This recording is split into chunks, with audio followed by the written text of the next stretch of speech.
DC in the landscape of films has had its many ups and downs since the release of the gold standard in Superman the movie back in 1978.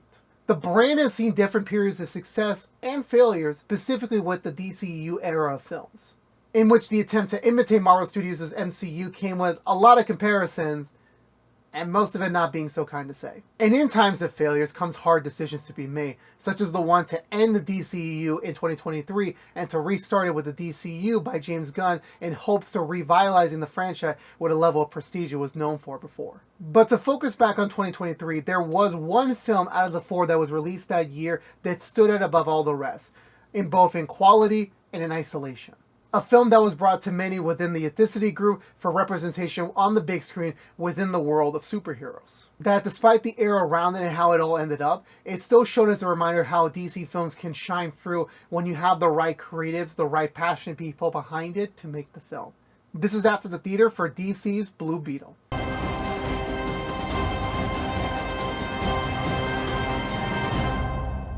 The DCU has had many different directions that you can classify into different time period within its 10-year history.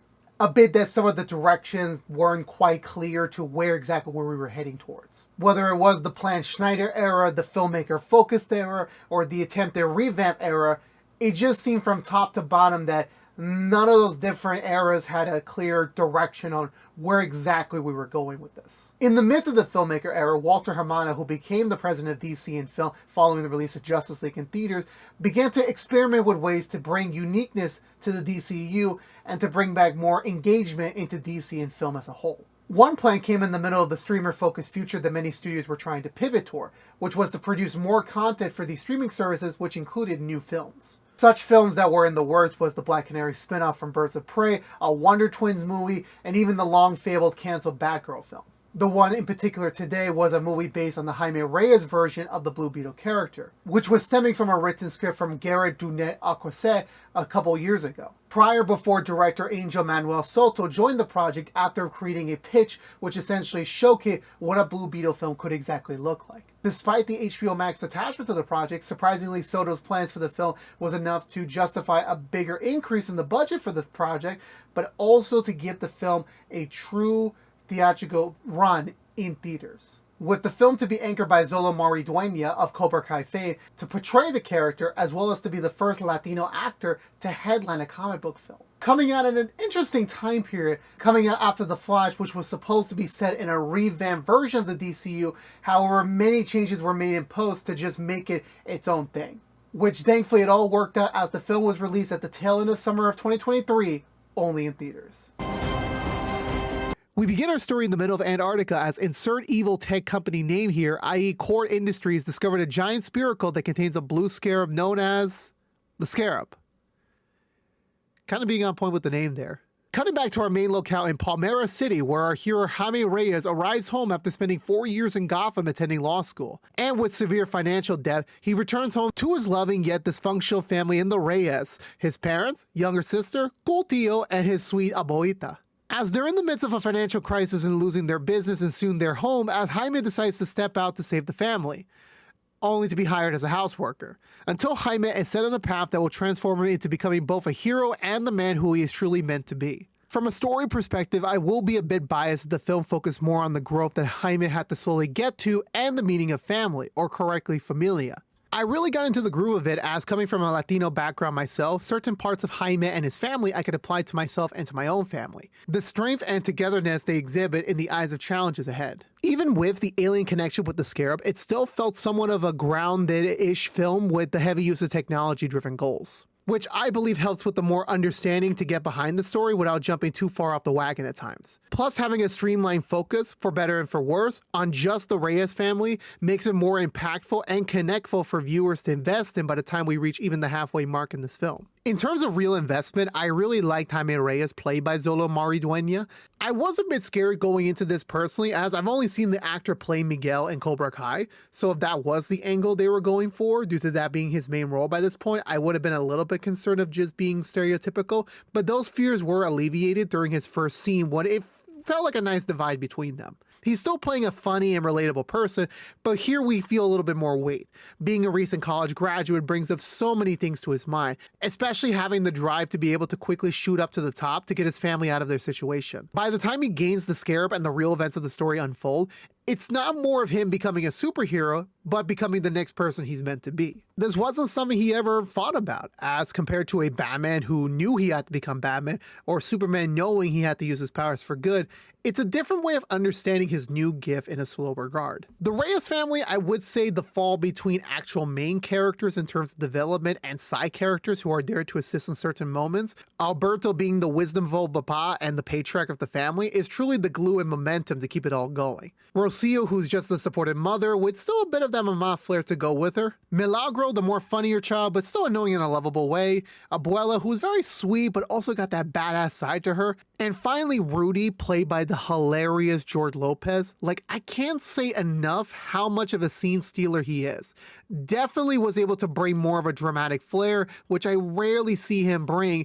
It was such a treat. Finally, we have Jenny Cord, who rounds out a heroic cast. When it comes to the promotion side of the movie back then, I really could not remember anything from her, despite knowing she was in the film via the poster. But getting into the story, I will say she is surprising to an extent on how she navigates through the film. However, she does get a bit of the short end of the stick. Like, no doubt she and Jaime were gonna have some form of connection between them. It was nice to see them have some sort of mutual bond going between them outside of the romantico, and it was great at the start to see her using her father's wealth to do some change prior to the story, as well as she's mainly doing this to preserve her father's legacy and keeping his ideology alive that he was striving for to be secure by stopping her aunt. The focus is still on the Reyes family though, so even her specific scenes don't come as much as theirs.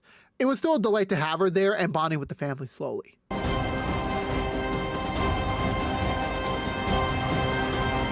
Switching over to the villains of the film, like many other comic book based movies, between the main character and their character development being the priority, the antagonist feels just basic enough to get through it. Here we have the Muscle in Carpax, who does have some backstory with his mother who was killed by Cord, i.e. the other antagonist, and he just somehow forgot about it, only seeking to become more powerful to repair himself. Then you have Victoria Cord, played by the legendary actress Susan Sarandon, who here honestly, she just succeeds in making the audience immediately hate her from the start. Besides a throwaway line of being passed over originally as CEO to her brother Ted instead of her, but that's all the motivation we get from her. The rest is just power hungry, and it's not much to really make you stand out from the dozens of other amazing comic book movie villains we've gotten alone in the last 2 decades. Speaking of her brother, the respect for the DC Universe here is exactly at the proper level that it should be. As I stated before, this would have been in the new revamped version of the DCU, probably with Michael Keaton's Batman alongside some selective returning heroes, but the end product of how they chose to connect was actually respectful. Not having to show off any other heroes besides a couple of mentions, and showing just the basic care for the Blue Beetle legacy. As the mantle was held prior by Ted Cord and Dan Garrett, however, we didn't need a whole full-on storyline there, but just a few lines that were needed to respect what had come before, as Jaime was just taking over and the inspiration he needed to carry on. The second half of the film was honestly really well done. I will admit wholeheartedly, when I saw this movie in theaters for the first time, I did get emotional over the death of Alberto while Jaime was being taken away. Just the emotions alone from all the family while this critical moment was occurring, it just resonated with me somehow. I still have my dad, but seeing this scene really impacted my opinion of the film for the better. Giving everyone a real drive, not just Jaime before the final battle. The entire family gets involved here. Alboita has a freaking auto turn, like, what is this film? The last thing I do want to note is the relationship between Jaime and the Scarab itself. Yeah, I forgot to mention there is some form of sentient intelligence inside of it. I was actually expecting a bit more from this when I learned of the basics from the comics, but the majority of the time spent with it was just a basic adaptation to each other with a general difference of ideology. Jaime not wanting to kill anyone versus the Scarab's programming to eliminate any threat to itself. They do have a final sync moment before the final fight, but that was mostly to Jaime needing to fully accept himself to become the hero in Blue Beetle, and less about the relationship with the Scarab.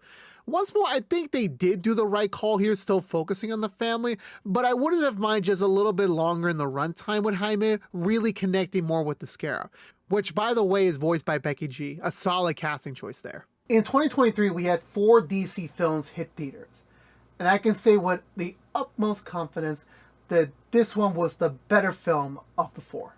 This had heart, purpose, real development with our hero. It's not a perfect film, but it just reminds you of like when you have those right people on the team to tell not only a great story, but also to tell a story that has purpose, which I think makes a film stand out above all the rest just alone based on that. I look forward to the day that Blue Beetle does return in the DCU that James Gunn and now DC Studios is working on at the moment. But until then, I had no regret seeing the film in theaters for the first time and now owning it to see it for many more times to come. With that said, I give this film my score of 4 out of 5 stars, or my personal ranking of a large popcorn, a large soda, and some chicken tenders. Because they're yummy. Let me know down below, what did you think of Blue Beetle? Did you love it? Did you hate it? Did you think it was alright? Let me know down below. I would love to have a conversation with you about it. But until then, I believe that's going to do it for me. Thank you so much for watching this episode of After the Theater. If you want to see more from us, please subscribe to us here at ActionX for more videos such as this one. Please like, favorite, share this review if you want to. Please follow us on social media, and please make sure you ring that bell for notification when our next video is live. But until then, please stay safe out there, be good to each other, and as always, peace out.